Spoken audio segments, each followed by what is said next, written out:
Hello, my name's Jeffrey Lehman. This week we're in Texas in Big Bend National Park, so I hope you'll stay with us as we discover travel's best kept secrets here on Weekend Explore.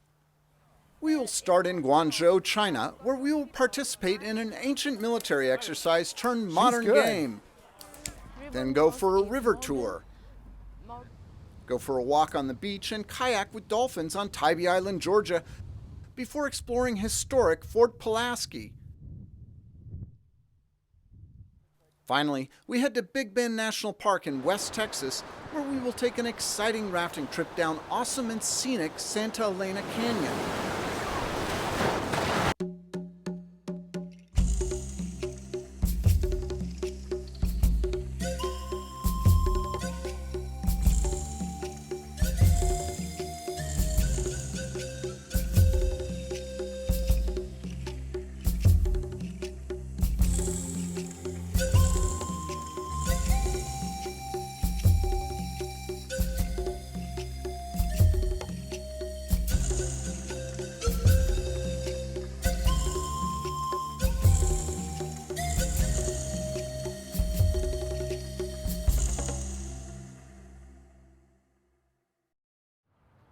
Guangzhou is in southern China near Hong Kong and Macau. Television personality and friend Jia Lu and I set off to explore Yushu Park, Guangzhou's largest park. We're at Yushu Park. It's very important for this area and it's the symbol of the city. The story goes more than 2,000 years ago, this area wasn't very fertile and didn't produce much in the way of rice, and that immortals wrote the rams with sheaths of rice in their mouths to make this the successful city that it is today. In addition to attracting tourists, the park is a popular place for locals to meet. The park is a very popular place to do exercise with all the green plants around. The air is considered to be much cleaner. There's a combination here of hacky sack and badminton that's played with one of these little shuttlecocks being kicked around, and we're having a good time trying it out. Referred to as shuttlecock in English, it is called Jianzi in Chinese. Jianzi is believed to have evolved from 5th century BC military training. It became a game by 200 BC and was even a demonstration sport in the 1936 Olympics. Here in the park, the Jianzi is kicked for fun and social exercise by all ages. The goal can be to see how many times in a row the Jianzi can be kicked, while other times the purpose is to show off tricks. There's even a competitive form of Jianzi played on a badminton-type court. Jaja and I had a great time, and she proved to be quite good. She's good. Although I think I just proved I was jet-lagged. The park is also home to a famous historic lookout tower that time required I leave until my next visit. In the heart of the city, just off busy road interchanges, sits Shamian Island. Shamian literally means sandy surface in Chinese. Shamian Island is in the middle of the Pearl River. It's a very small island, and you'll notice a lot of colonial architecture. This was the only place that foreigners were allowed to come into China to do trade before Hong Kong was established. Today, Shamian Island, with its quiet tree-filled streets, attracts both foreigners and Chinese. Chinese like to get wedding pictures taken here, and it is home to popular bars and restaurants as well as hotels, most notably the White Swan. From the 18th to mid-19th century, foreigners lived and worked near here in a row of houses known as the 13 Factories or the 13 Hongs.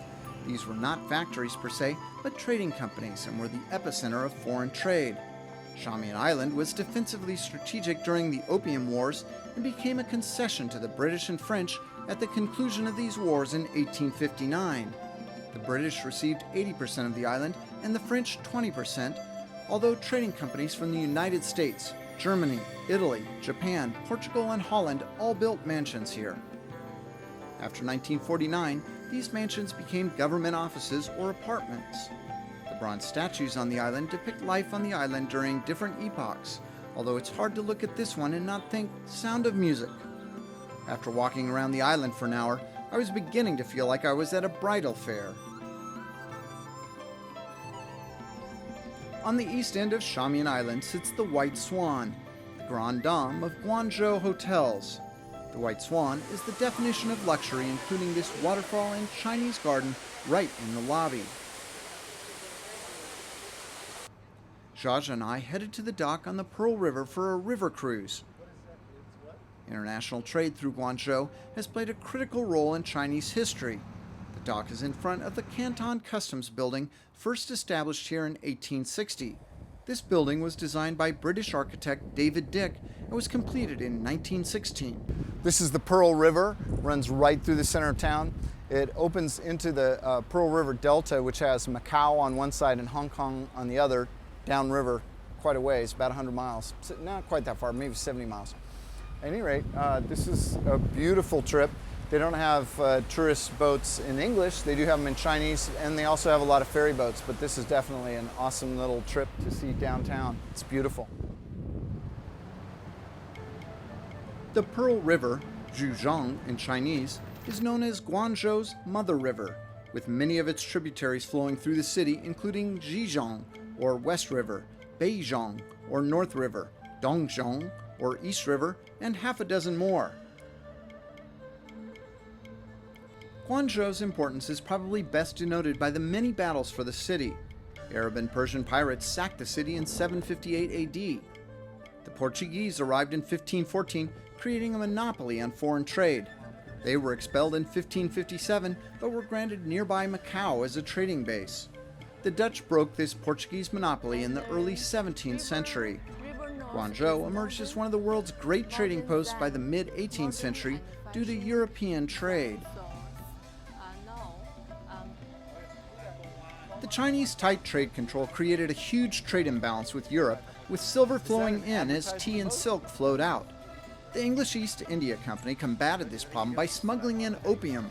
This led to the so-called Opium Wars between China and Britain. European technology prevailed, and in 1860 the Nanking Treaty forcibly opened Chinese trade and ceded Hong Kong to Britain. The Pearl River is China's second largest, only behind the Yangtze River. Once thought to be one of the world's most polluted, citizens started to clean up the river in 2005 through the construction of large water treatment plants. In addition, measures have been enacted to prevent pollutants from ever entering the river.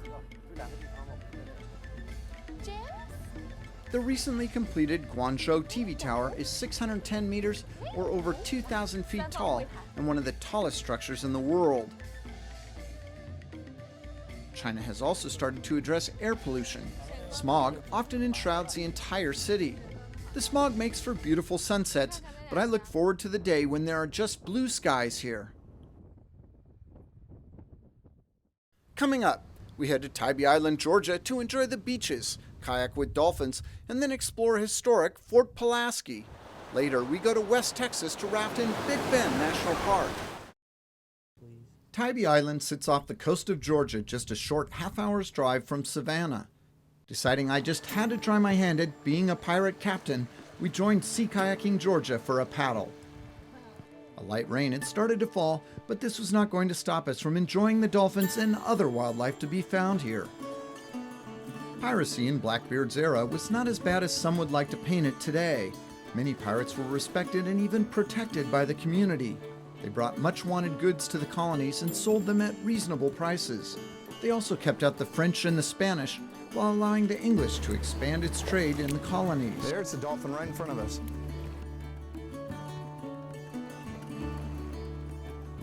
Many pirates were pardoned and became important community leaders. Blackbeard himself was pardoned and was being more or less law-abiding. His death was not so much justice as murder by a politician for political gain.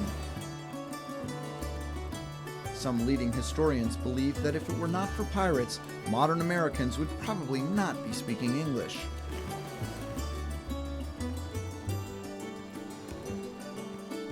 The weather was not getting any better, so we changed our plans and headed inside to the Tybee Island Marine Science Center. It is a small aquarium, but the exhibits have a variety of fascinating animals that seem to be very relaxed in their environment. The octopus seems to want to greet us. These animals will change colors depending on their mood and have proved themselves to be amazingly intelligent. Curator Kelly Lewis offered to show me around. And this is our most popular exhibit, our touch tank. Check this out. I love horseshoe crabs. We don't have these in California where I come from. So these guys are very popular. And the first thing the kids are going to ask is, what is this and will it sting you? It's and a tail. It is not. That's the telson, and it's only used to flip him over when he gets flipped upside down. Oh, so they can flip themselves back up. Yeah, if they're in the waves, these guys are in the intertidal zone. Mm-hmm. So if the wave action comes along and it flips them upside down, they use this telson to flip them back over. And I'm noticing over here these giant, well, not giant, but these are like the full-grown horseshoe crabs that we're seeing the smaller ones These are of, the right? adults. Mm-hmm. So, and this is, I mean, this is like, is this large for a That's horseshoe the crab? average size of a large female horseshoe crab. And Do the females get larger than the males? Yes. Oh, okay. And what, is this a female as well, or is that a male? Hard to tell at this point, but that could be the size of a male. So you would see that the male is a little bit smaller than the female. You can also see that the adults don't have the ridges on it like the babies do. Uh-huh. They had the little spikes. Oh, I gotcha. That's for protection, where those adults have a really thick shell. And they don't need the so they protection don't need quite that so anymore. much. Mhm. Wow. What type of fish is this? I'm not familiar with this fish. That is an ocellated frogfish. We call him Bob. He doesn't move around a lot, but when he does move, it's really fast. His mouth is about the size of his whole body. And he's like one of those fish that sucks in the little fish when he swims by? Yes, he does. And sometimes he's got a little lure that he puts out. He doesn't have his lure. He's not fishing right now, but he's waiting around for something good to happen. In spring and summer, Tybee Island beaches are important nesting areas for endangered sea turtles. It's against the law to bother a wild sea turtle, and Tybee residents are very protective of their wild neighbors. Check out this awesome coloring. This is Charlie Brown. He's a little bit dirty right now, but he's got beautiful orange coloring. Mm-hmm. He's grabbing my ring right now. Oh, can I touch him? Mm-hmm. Be careful he doesn't bite. They do bite. Oh, look, he's got something here. And Charlie Brown is our representative for a typical land turtle. You can see, we would show this to the kids that they could see the scales on him. He's got fingernails and claws. So he definitely is not adapted to swimming in the ocean. So he's kind of our land representative. Oh, he's just beautiful. I love the colors. Yeah, they're very pretty. Let's put him back so he's not too molested. Tybee Island is known for its fine weather for relaxing on the beach. We got lucky and were introduced to Tropical Storm Tammy. But surprisingly, the next day broke bright and sunny, perfect for a walk on the beach. Tybee Island has a long and colorful history. The most important moment involves Fort Pulaski. Polish-born Kazimierz Pulaski was critical to the training of America's cavalry during the American Revolutionary War. He fought heroically throughout the war, but was mortally wounded during the battle to retake nearby Savannah in October of 1779. Following the devastation by the British on the Americans during the War of 1812, the United States began to build a coastal defense system along the East Coast. After much surveying, construction began in 1829 on the fort named in Pulaski's honor. Construction was led by an ailing Major Samuel Babcock and a new West Point graduate, Robert E. Lee. It was finally completed in 1845, but its defining moment came in April of 1862. Newly developed rifled cannons were fired from Tybee Island at Fort Pulaski. This new development was to cannons what the rifle was to the musket. These rifled cannons were more accurate and delivered more force. In just 30 hours, Fort Pulaski's walls were breached. The breach grew and shells started to get dangerously close to the gunpowder stores. This forced the Confederates to surrender. Literally overnight, this style of fortification became obsolete, changing warfare forever. The fort's strategic position becomes obvious as a large container ship leaves Savannah and heads into the Atlantic. Today, the fort is a peaceful place, and if you're lucky, you will even spot an alligator sunning itself. But be sure to stay at a safe distance. Coming up, we head to West Texas to Big Bend National Park to whitewater raft through spectacular Santa Elena Canyon. The Big Bend area in West Texas gets its name from the giant bend in the river here. This area is home to the spectacular scenery and wide open spaces that Texas is known for. This is a part of the Chihuahuan Desert, and giant swaths of land are protected in both state and national parks. This includes scenic Big Bend National Park. The region is lightly populated, making it one of the world's best places to stargaze. We set off with guide Tim Reynolds of Far-Flung Outdoor Center to raft Santa Elena Canyon, one of the most spectacular parts of the national park. Just a few minutes' drive from town is the Lajitas launch site, but you already feel like you've left civilization behind. So of course I forgot my river shoes, but I bought some more. They said, oh, just use your shoes, but look, the first thing I've got to do is walk through this mud. I suggest you bring river shoes, and if you forget them, just go ahead and spend the 20 bucks and get a new set. So here we go. Although a trained raft guide, it's nice to take an oar trip every once in a while and just kick back and enjoy the scenery. Our calm launch site quickly met up with the bigger and faster flowing Rio Grande. There was a decent rain a couple of weeks before our arrival. This turned the entire region green while filling the Rio Grande, making this a perfect time for us to visit. In the distance, we could see Lajitas Mesa. This landmark can be seen throughout much of the area and helps you keep your bearings. It wasn't long before we saw limestone cliffs rising in the distance. The lift created by wind and thermals hitting these cliffs make it a popular place for turkey vultures to soar. As the river narrows, the current increases and the cliffs continue to rise higher above our heads, forming spectacular natural palisades. It reminds me of rafting down the Grand Canyon. This limestone was created by a shallow sea that existed here between 60 and 120 million years ago. We take a break from the river so Tim can show us some ancient Indian metates. Tim, can you tell me what this is? I know it's a metate, but like what would they have ground in it? Well, out here a lot of honey mesquite grow along the river, so they would use the beans and grind up in the holes and make a bread out of that they can take with them for days and days. That's cool, yeah. In California they use like acorns and such. Same idea. Here you can take raft trips from 1 to 3 days or even longer if desired. Just a little farther down the river, we stop for lunch at a beautiful small tributary. There's wildlife all along the river, including these swallows' nests.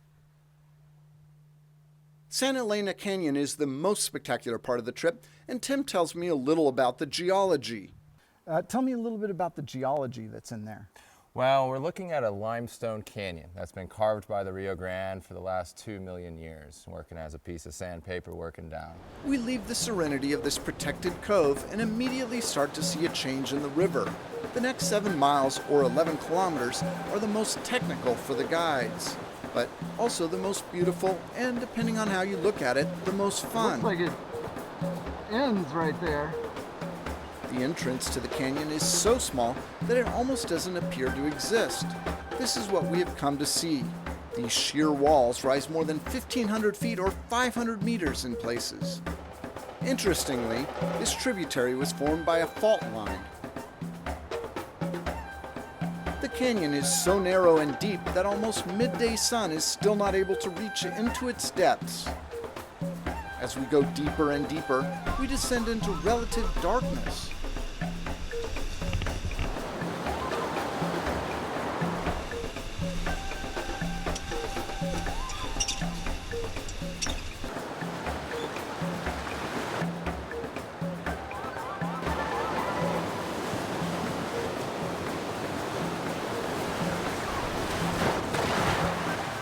Although our guides make it look easy, this is a dangerous river. You should not try and run it on your own. Taking a guided tour with experienced professionals is really the only way to safely see this canyon. This area is known as Rock Slide for the house-sized boulders that have sloughed off the canyon wall.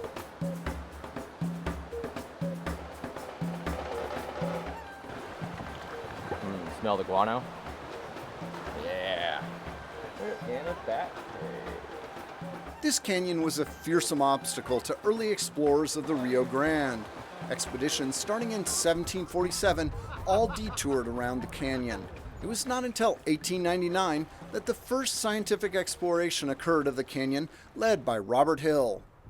If light were sound, Santa Elena would be a symphony, is how writer and environmentalist Edward Abbey put it, and I think he nailed it.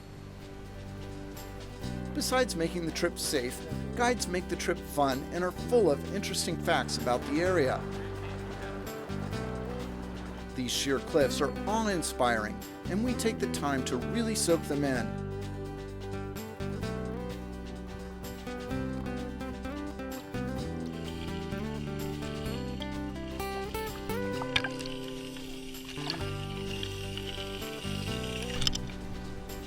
We take a few minutes break to explore this beautiful natural pool and see this moss and fern-covered rock. Springs are common throughout this canyon, and anywhere there is water and shade, ferns will grow, even in this desert environment. This time of year, thunderstorms cool down and green up this hot desert region, making this a great time to visit.